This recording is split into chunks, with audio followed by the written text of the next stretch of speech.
Swine flu చాలామందిని ఆందోళనకు గురి చేస్తున్న జబ్బు. ఈ జబ్బు స్వైన్ ఫ్లూ ఇన్ఫ్లుయెంజా అనే వైరస్ కారణంగా వస్తుంది. కొన్ని జాగ్రత్తలు పాటించడం ద్వారా మరియు మన వంటింటిలో ఉండే కొన్ని దినుసులను ఉపయోగించడం ద్వారా స్వైన్ ఫ్లూ వ్యాధి సోకకుండా నివారించవచ్చు. తులసి ఆకుల్లో ఉన్న అద్భుతమైన ఔషధ గుణాల ద్వారా స్వైన్ ఫ్లూ వ్యాధి సోకకుండా నివారించవచ్చును. రోజు ఉదయం 20 నుండి 25 తులసి ఆకులను పేస్టులా తయారు చేసుకుని పొరగడపని తీసుకోవడం ద్వారా స్వైన్ ఫ్లూ వ్యాధి సంక్రమించదు. మరియు వ్యాధి సంక్రమించిన వారు తులసి పేస్ట్ను ఉదయం మరియు సాయంత్రం తీసుకోవడం ద్వారా త్వరగా కోలుకుంటారు. స్వైన్ ఫ్లూ కేసులు మొట్టమొదట 2009లో మెక్సికోలో కనిపించాయి. మెక్సికోలో పందుల పెంపకం ప్రధాన పరిశ్రమ. పందుల్లో రకరకాల వైరస్లు ఉంటాయి. వాటిలో మానవుల్లో ఉండే వైరస్లతో పాటు పక్షుల్లో ఉండే వైరస్లు ఉంటాయి. పందుల్లో ఉండే 2 వైరస్లు, ఒక మనిషి వైరస్ మరియు ఒక పక్షి వైరస్. ఈ 4 వైరస్లు కలగలిసి H1N1 అనే కొత్త వైరస్ పుట్టుకొచ్చింది. ఈ వైరస్ పందుల నుండి మనుషులకు వ్యాపించింది.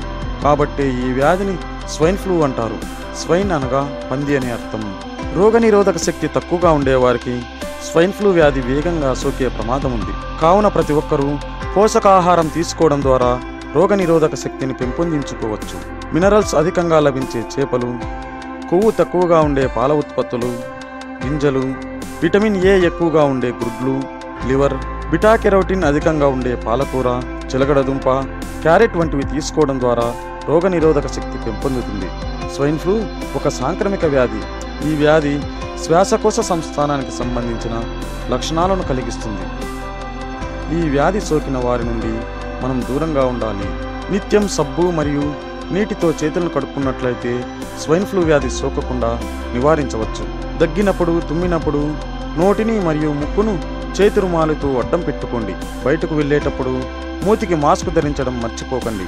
ఈ మధ్య అందరం ఎబోలా వైరస్ గురించి భయపడుతున్నాం. కానీ నిజానికి ఎబోలా వైరస్ రోగి శారీరక స్రావాలకు తగిలితేనే ఎబోలా వ్యాధి మనకు వ్యాపిస్తుంది. స్వైన్ ఫ్లూ అలా కాదు, గాలి ద్వారా ఒకరి నుండి మరొకరికి వ్యాపిస్తుంది. ప్రతిరోజు మన వంటింట్లో ఉండే ఒక లవంగం మొగ్గను నమలాలి. దీని ద్వారా స్వైన్ ఫ్లూ వ్యాధి సోకదు. అలాగే 2 వెల్లుల్లి రేఖలు లేదా చిన్న అల్లం ముక్కను లేదా కొద్దిగా ఉల్లిగడ్డను నమలడం ద్వారా స్వైన్ ఫ్లూ వ్యాధి సంక్రమించదు. స్వైన్ ఫ్లూ వ్యాధి రాకుండా ఇప్పుడు స్వైన్ ఫ్లూ నిరోధక టీకాలు ప్రతి ఆసుపత్రిలోనూ అందుబాటులో ఉన్నాయి. స్వైన్ ఫ్లూ బెడద వద్దు అనుకునేవారు ఈ టీకాను తీసుకోవడం ఉత్తమం. 6 ఏళ్లలోపు పిల్లలు, 60 సంవత్సరములు దాటిన వృద్ధులు, గర్భిణీలు, అవయవ మార్పిడి చేయించుకున్నవారు, రోగనిరోధక శక్తి తక్కువగా ఉన్నవారు, వైద్య సిబ్బంది ఖచ్చితంగా స్వైన్ ఫ్లూ నిరోధక టీకాలు తీసుకోవాలి. స్వైన్ ఫ్లూ వ్యాధి సోకకుండా ఉండటానికి నిమ్మ, రాతి ఉసిరికాయ లాంటి సి విటమిన్ అధికంగా ఉండే పదార్థాలను తీసుకోవాలి. నీలగిరి ఆయిల్ చుక్కలను చేతి రుమాళ్లపైన లేదా మాస్కులపైన వేసుకుని వాసన చూస్తుంటే స్వైన్ ఫ్లూ సోకే ప్రమాదం తక్కువని నేషనల్ ఇన్స్టిట్యూట్ ఆఫ్ వైరాలజీ సూచించింది. అలాగే 1 సెకను పాటు లవంగం నూనెను వాసన చూడడం కూడా ఉత్తమం. సాధారణంగా ఫ్లూ జ్వరంలో కనిపించే లక్షణాలే స్వైన్ ఫ్లూలోనూ కనిపిస్తాయి. ముఖ్యంగా జ్వరం, తలనొప్పి, గొంతు నొప్పి, ముక్కు దిబ్బడ, ముక్కు కారడం, వీటికి తోడు దగ్గు, ఒళ్ళు నొప్పులు, తీవ్రమైన నీరసం కూడా ఉంటాయి. కొందరిలో వాంతులు, విరోచనాలు కూడా కలగవచ్చు. సాధారణంగా ఈ ఫ్లూ లక్షణాలు కనపడినప్పుడు పెద్దగా ఆందోళన చెందనక్కర్లేదు. ఇంట్లోనే ఉండి జాగ్రత్తలు తీసుకుంటే సరిపోతుంది. కానీ ఈ లక్షణాలు ముదురుతుంటే మాత్రం డాక్టర్ని సంప్రదించాల్సిందే, ఆసుపత్రిలో చికిత్స చేయించుకోవాల్సిందే. స్వైన్ ఫ్లూ ప్రాణాంతకమైనప్పటికీ దానిని మనం పూర్తిగా నివారించవచ్చు. వ్యాధి సోకకుండా నివారణ పద్ధతులు ఉన్నాయి. స్వైన్ ఫ్లూ సోకిన చికిత్స ఉంది. అయినా ఎవరైనా స్వైన్ ఫ్లూ కారణంగా మరణించారంటే అది కేవలం వారి అశ్రద్ధ వల్లే. కావున ప్రాణాంతకమైన స్వైన్ ఫ్లూ కన్నా ప్రమాదకరమైనవి అశ్రద్ధ మరియు నిర్లక్ష్యం.